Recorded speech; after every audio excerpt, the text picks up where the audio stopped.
comecei a gravar agora, tá? Bom, vou explicar de novo, só para a gente pegar o gancho aí. Então, como é uma função quadrática, o que eu tinha? A função receita, né? A função receita, ela é o preço da camisa vezes a quantidade de camisas. O preço da camisa é definido por essa expressão, né? Onde eu tenho que R$ 60 é o preço de cada uma, né?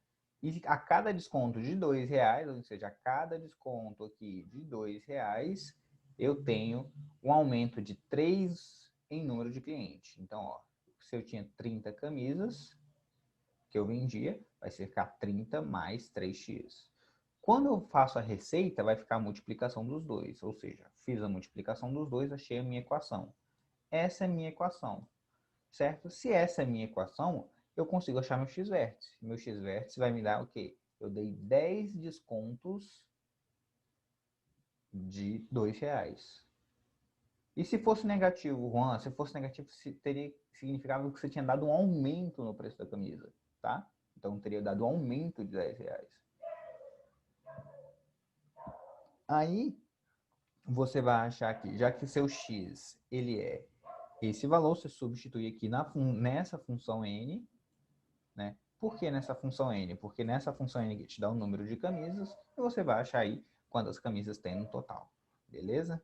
Eu espero que tenham entendido, ficado bem claro aí para todo mundo. Vamos para a questão aí, para a questão 8 e 9. Gente, uma coisa que eu queria falar para vocês, não deixem para entregar a tarefa no último dia, na última hora. Por quê?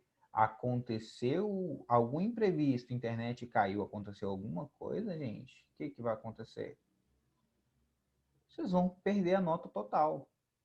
Por quê? Vocês têm aí uma semana para desenvolver a atividade, você vai deixar para entregar justamente no último dia? Se você for, por exemplo, para uma prova de faculdade, né? Faculdade assim, como você vai entrar na faculdade, você tem lá horário específico para estar na faculdade, para poder entrar e se matricular na faculdade. Você tem uma lista de espera. Eu falo das faculdades públicas. Se você não foi naquela data, você perde a matrícula. Você pode ter passado em medicina, pode ter passado em primeiro lugar. Se você não comparecer na data e na hora, você fala, meu ônibus atrasou. Você não entra, igual a prova do Enem, tá? Prova do Enem, como é que funciona? Você tem até uma hora para entrar, né? Se você chegou lá 1h01, você não entra. Porque são regras, gente. Tá? Então prestem bastante atenção nisso aí.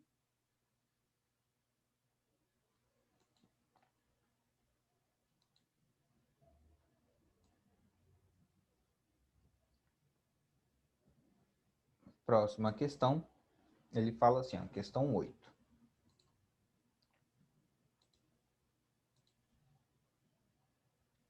O pessoal estava falando aí, faria mais adiantado se não tivesse 3 trabalhos para entregar, 3 atividades para entregar todo dia. Beleza, eu concordo que vocês têm muita atividade, gente. A questão é, provavelmente você deixou atrasado desde lá da primeira semana, porque às vezes quando passam, eu sei que vocês têm muita matéria, gente. Eu sei que vocês têm muita matéria. Quando um professor passa a atividade para entregar 7 dias depois, provavelmente boa parte desse período aí você não está fazendo nada, né? O professor passa, você tem tempo hoje, mas você não vai fazer hoje porque você quer deixar para fazer na última hora. E às vezes a matéria que o professor passa de atividade é uma matéria lá que ele já estava explicando, que ele estava resolvendo exercício. Você poderia tirar a dúvida quando o professor estava explicando. Acontece muito isso. Muito mesmo.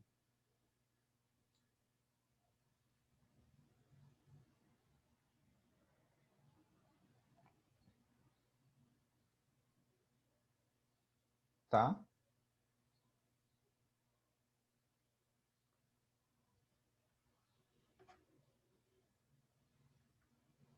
Então, ó,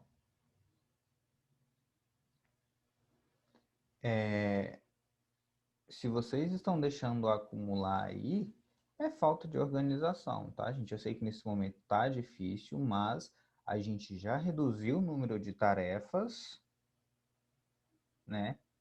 A gente reduziu o número de tarefas e vocês vocês têm data para entregar certinho.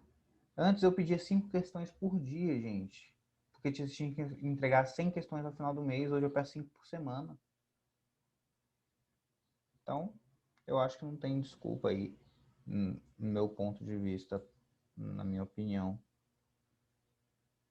para entregar essas atividades. Ainda mais que eu ainda tiro dúvida e resolvo atividades em sala de aula, tá? Nas nossas aulas. Olha só. Considerando o modelo anteriormente descrito, se o público-alvo é de 44 mil pessoas, então a máxima rapidez de ter que olhar o anunciado anterior. Vamos lá. Ele fala assim, ó, texto para as questões 7 e 8. Né? Um boato tem um público-alvo e alastra-se com uma determinada rapidez. Em geral, essa rapidez é diretamente proporcional ao número de pessoas desse público que conhece o boato e diretamente proporcional também ao número de pessoas que não o conhecem. Em outras palavras, sendo R a rapidez de propagação, o público-alvo é o número de pessoas que conhecem o boato e trata-se disso aqui, certo? Em que K é uma constante positiva característica do boato. Beleza, se você aplicar essa multiplicação aqui, você vai achar aqui, ó, né? Vai achar uma equação dessa forma aqui.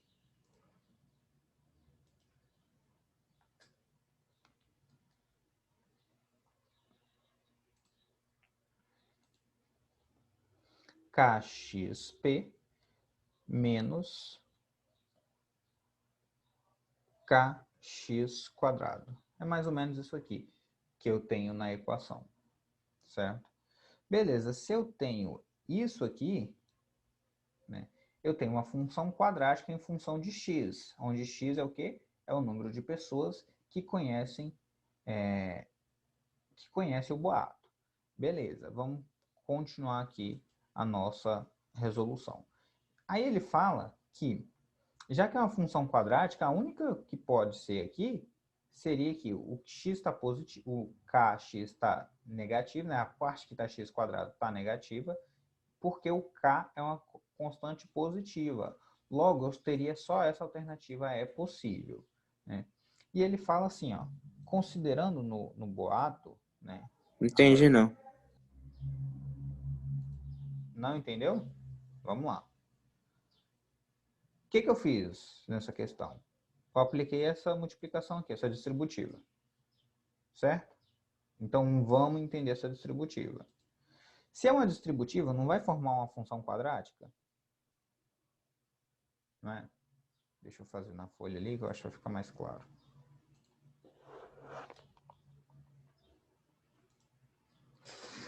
Se é uma distributiva, ficaria assim. Essa é a questão 7. Ficaria, ele falou que é kx p menos x. Essa é a equação que ele me deu. Beleza, se ele me deu essa equação aqui, se eu multiplicar aqui, eu ficaria com kxp menos kx quadrado. Ele falou que k é positivo. Se k é positivo, significa que essa função aqui, olha só, o coeficiente a dela, a é menor que zero. Se o a é menor que zero, a parábola é para baixo. Certo? Se a parábola é para baixo, eu só tenho uma alternativa possível. Uma alternativa possível. E essa alternativa possível é a questão número, a letra E. Por quê? Porque é a única que tem a parábola para baixo. Beleza? Pode crer. Aí na 8 ele fala assim, considerando o modelo anteriormente descrito, e se o público-alvo é de 44 mil pessoas, então a máxima rapidez de propagação quando o boato for conhecido por um número de pessoas igual Então ele está falando assim, ó, considerando o modelo anteriormente descrito, se o público-alvo é 44 mil pessoas. Se a gente voltar aqui, o público-alvo P, né, é 44 mil. Então vou substituir no lugar do P o 44 mil e vou achar aí o meu valor de X. Né? Presta atenção aqui. Então, na 8, ele falou que 1000P é igual a 44 mil pessoas. Certo? Se meu P é igual a 44 mil pessoas, então eu vou ter aí essa função, 44 mil, que multiplica kxp, ou kx, né? Menos kx quadrado. Ele pediu qual é, isso mesmo, Mayara, certinho. Ele pediu o quê? Ele pediu qual é na propagação máxima, né? Ou seja, na propagação máxima ele está pedindo o número de pessoas. Então, o número de pessoas é eu calcular o x vértice. Por quê? Se a função é assim, a propagação máxima vai se dar nesse ponto aqui, que é o meu ponto de x vértice. Beleza, como é que é o meu x vértice? Menos b sobre 2a. Menos b menos 44 mil k, certo? Sobre 2a. Então, menos 2k. Se eu simplifico aqui, fica 44 mil dividido por 2, que eu vou ter 22 mil. E esse é o meu x-vértice. Beleza?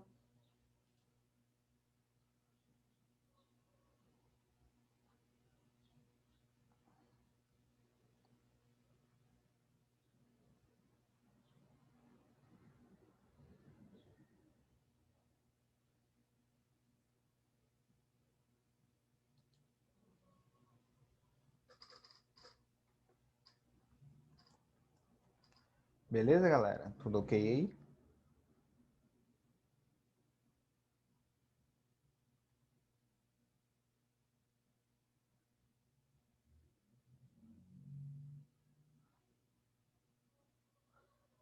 Então, beleza. Vamos prosseguir. Pediram qual foi a outra questão, gente? 9, eu acho. Pediram a 9 também. E ele fala assim, ó, na 9. Para auxiliar o estudo de economia, podemos definir algumas funções genéricas, como mostrado a figura. Né? A função custo, né, que descreve o custo de produção de determinado produto ou bem e varia em função da quantidade produzida. Contudo, essa função é composta por duas partes: a parcela fixa, né, que é determinado custo fixo, e o custo variável. Gente, isso é coisa real, tá? Isso é coisa real quando a gente se trata de economia, né? A função custo fixo, ela é constante, que representa custos em uma empresa que possui todo mês, não importando a quantidade de produtos, bens ou serviços. Vamos imaginar assim, ó, para uma empresa produzir, né, ela precisa ter um local físico, né? E para esse local físico, ela precisa pagar aluguel, né? E elas têm tarifas básicas aí de fixas, né? De luz, que é a taxa de instalação, ela tem que pagar seus funcionários, né? Que se eles estão trabalhando ou não, isso entra como custo fixo. Né? Você tem várias parcelas aí que são custo fixo, que mesmo se a empresa não produzir, ela tem que pagar. Né? Isso vocês têm que entender. E a função custo variável. Né? E a função custo variável, ela pode demandar também com funcionários, ou seja, se vai precisar contratar mais funcionários ou não, vai depender do material utilizado, entre aí gastos de energia elétrica e não gastos de instalação de energia elétrica, água, luz, telefone, tudo isso que vai depender da quantidade produzida são os custos variáveis. E ele fala assim, você tem a função receita, né, que descreve o total bruto recebido pela venda de uma quantidade de variável de um produto ou bem.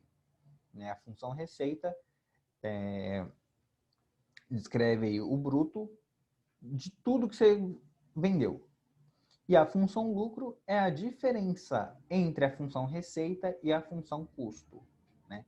Então, você pegar tudo que você vendeu e subtrair tudo que você teve de custo, você vai ter a função aí é a função lucro, tá? Então ele fala assim, ó, o ponto de encontro entre a função custo e a função receita é denominado de break-even point, assumindo que um determinado produto de uma empresa possui respectivamente a função receita e a função custo, tais que igualou a receita é menos 2p ao quadrado mais 40p e a função custo é 2p menos 68, em que p representa a quantidade vendida do produto e o valor do menor break-even point está no intervalo. Então, ó, o que ele está falando? Ele falou, já que esse ponto aí, break-even point, é igual, né? Então, se eu igualar essas duas funções, eu vou achar o ponto em que a função custo, ela se iguala com a função receita. Então, é isso que eu vou fazer, beleza? Vou pegar aí a minha função receita e igualar com a minha função custo. Então, eu vou ficar com menos 2p ao quadrado mais 40p, isso igual a 2p mais 68. Vou mostrar aqui para vocês. Menos 2p ao quadrado mais 40p e 2p mais 68. O que eu faço agora? Eu vou agrupar os semelhantes, certo? Menos 2p ao quadrado, passo menos 2 para cá, mais 38p, né? Passo 68 para cá, menos 68, e isso é igual a zero, certo? Beleza. Então, ó, a gente já achou aí qual seria a nossa função. O que eu faço? Calculo as raízes, né? Posso dividir todo mundo por 2 aqui? Posso. Menos p ao quadrado mais 19p menos 34, isso é igual a zero. Se eu calcular meu delta, vai ser b ao quadrado, né? Menos 4 que multiplica a, que multiplica c, né?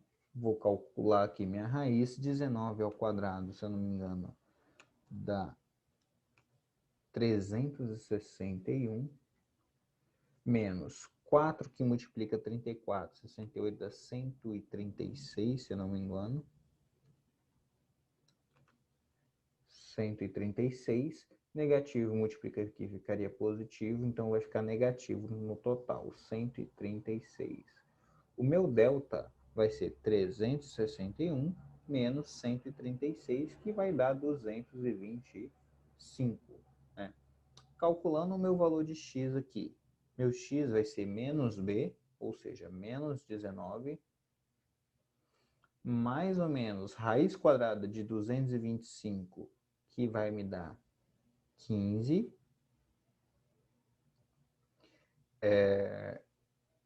dividido por 2a, dividido por menos 2. Então, tenho x1 e tenho x2, certo? x1 vai me dar aí como resultado menos 19 menos 15, vai me dar aí menos 34, dividido por menos 2, vai me dar 17. E o outro valor vai ficar menos 19 mais 15 dá menos 4, dividido por menos 2 vai me dar 2. Beleza, então eu achei dois valores aqui, 17 e 2. O que ele pediu? Ele pediu o menor valor. E x, se eu lembrar, x aqui, no caso o meu P, é a quantidade vendida, certo? Então, ele falou o menor valor, não é isso? O menor valor não é 2? Então, ela está dentro do intervalo de 2. Então, venho aqui e vou analisar meus intervalos. 2 está nesse intervalo? Não. Está nesse intervalo? Tá. Tá nesse intervalo? Não. Por que não? Porque ó, o 2 está aberto aqui, tá vendo, gente? Olha a importância aí de ter o sinal aberto e fechado. Tá nesse intervalo? 5 sobre 2, 2,5 e 3. Não. E também não tá nesse intervalo. Então, vocês poderiam ficar em dúvida entre essas duas aqui. Só que com o sinal aqui, ó, a gente elimina a possibilidade de ser uma delas, tá? Deu para entender aí? Ficou clara a questão? Teve mais alguma dúvida de função quadrática aí, galera?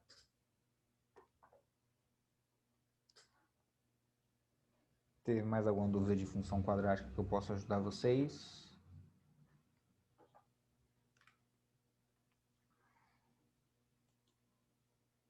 Beleza.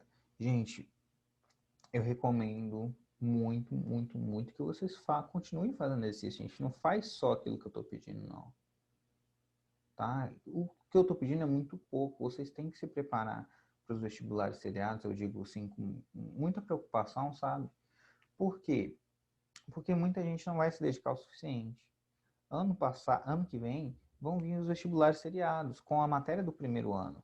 Então, se você não está se dedicando, você não está aprendendo no primeiro ano, dificilmente você vai conseguir ter uma boa performance na prova do primeiro ano que vem. Por quê? Você pode aprender ano que vem? Pode. Só que ano que vem você vai fazer a prova do primeiro e do segundo. Né? Então, você vai fazer as duas provas. Então, você vai ter que estudar muito mais do que se você estivesse se dedicando nesse momento. Tá? Então, eu estou esboçando aqui a preocupação com vocês, gente. Beleza? Então, vamos para fazer mais exercício? Vamos fazer exercício agora de médias, tá? Ou então vamos continuar a função quadrática, a gente encerra a função quadrática de uma vez? Vamos lá. Vamos fazer esse exercício aqui de função quadrática. Deixa eu trocar a câmera aqui de local, diminuir um pouquinho a tela e vamos lá. Ele fala assim, ó.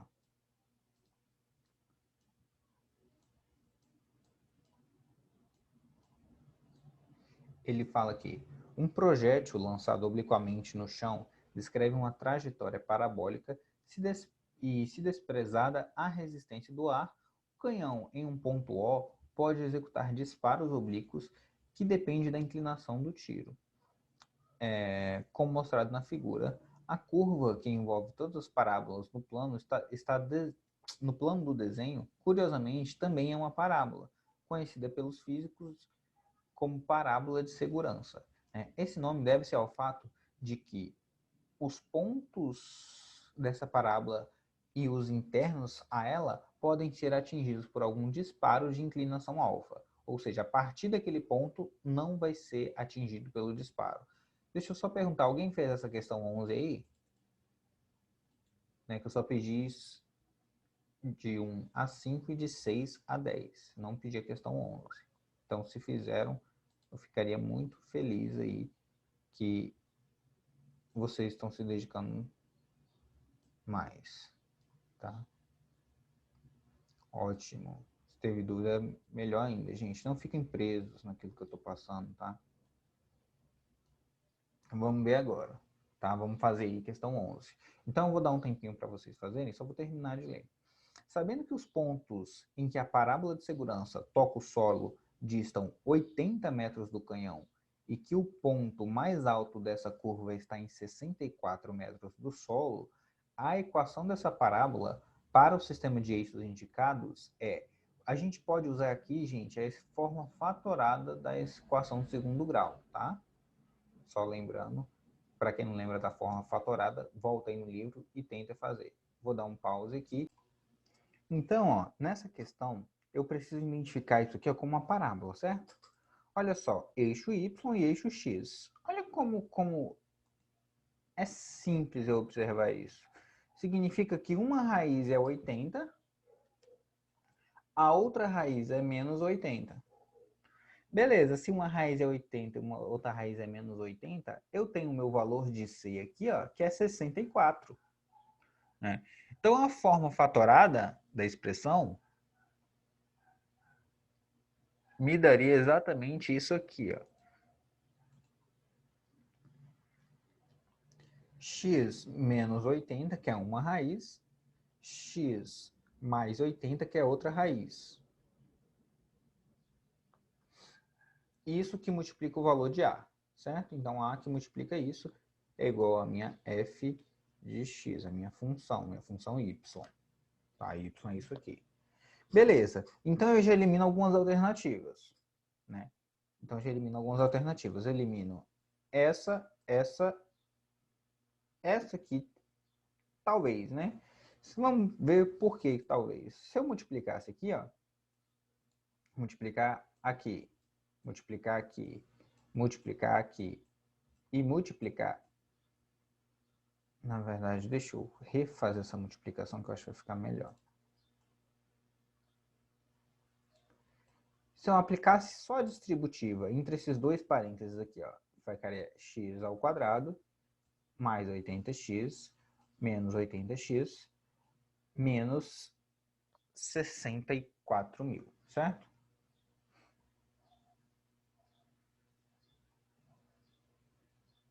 Então, deixa eu colocar aqui para vocês.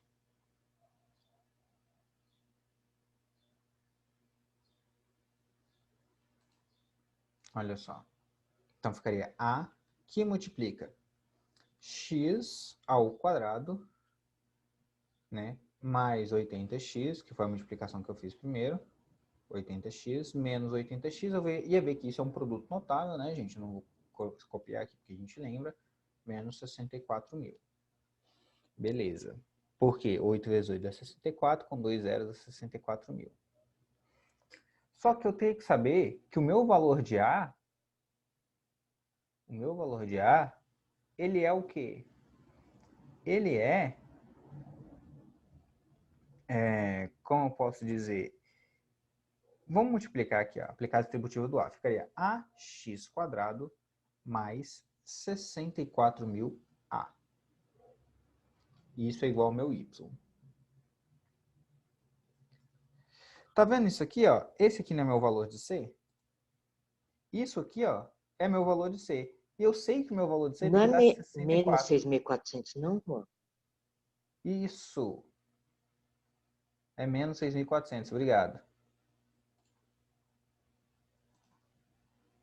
Menos 6.400. Acabei errando, colocando o sinal ali. Menos 6.400.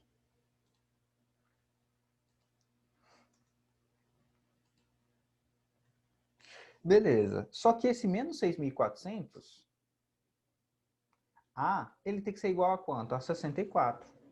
Então, qual vai ser o meu valor de A? Meu valor de A não vai ser 64 dividido 64, né, menos, né, 64 dividido por 6.400? Então, meu valor de A vai dar quanto? Menos 1 sobre 100. Né? Então, significa que meu valor de A vai ser menos 1 sobre 100, ou seja, eu vou ter quem no denominador? O 100. Então, só pode ser a alternativa A. Eu fiz esse tanto de conta aqui, gente, mas não precisava fazer esse tanto de conta, não. Tá? Eu só fiz esse tanto de conta para mostrar para vocês. Deu para entender o passo a passo de como eu faria as contas? Porque os números aqui estavam muito intuitivos. Cadê? Deu para entender o passo a passo de como fazer as contas? Perguntaram por que o A teria que ser 64? O A não é 64. O C é 64. Eu tenho que lembrar que a minha equação, ela é, minha função de segundo grau, ela é isso aqui, ó. A x quadrado mais bx mais c, né? De cara, eu sei que o meu A ele tem que ser negativo, porque a parábola está para baixo. O meu valor de C é esse cara aqui, ó. Essa seta aqui, ó. Vou fazer bem grandona a seta. O meu valor de C é essa seta aqui, ó. Né? Que é quanto? 64. Então, significa que se eu multiplicar aqui, o termo independente tem que ser 64. Então, ó, rapidinho a gente faz. De cabeça mesmo. Olha só como é que rapidinho a gente faz. Colocaria as raízes, 80 e menos 80. Eliminaria essa aqui e essa aqui eu ainda deixaria para ver o que eu posso fazer. Né? Só que eu sei aqui que o meu C não é 64.000. Né? Então, de cara aqui eu elimino também, porque meu C não é 64.000. Meu C é quanto? 64. Se eu multiplicar aqui, dá 64 mil. Né? Eu sei o quê? Produtos notáveis, 64 mil. Para dar 64, eu tenho que dividir por quanto? Por 100. Né? Então, o meu denominador tem que ser 100 e aqui está meu sinal negativo. Então, a resposta correta aqui. Não demoro 3 minutos para fazer a questão. Certo? Eu fiz o passo a passo para todo mundo entender as contas, mas esse tipo de questão a gente faz muito rápido, gente. Tá? Acabamos aí, questão 11, tá?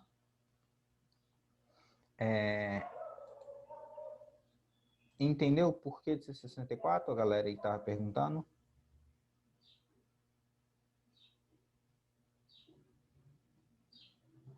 Então, pessoal, olha só. Não vou passar mais atividade agora, tá? Nossa aula acabou e um beijão.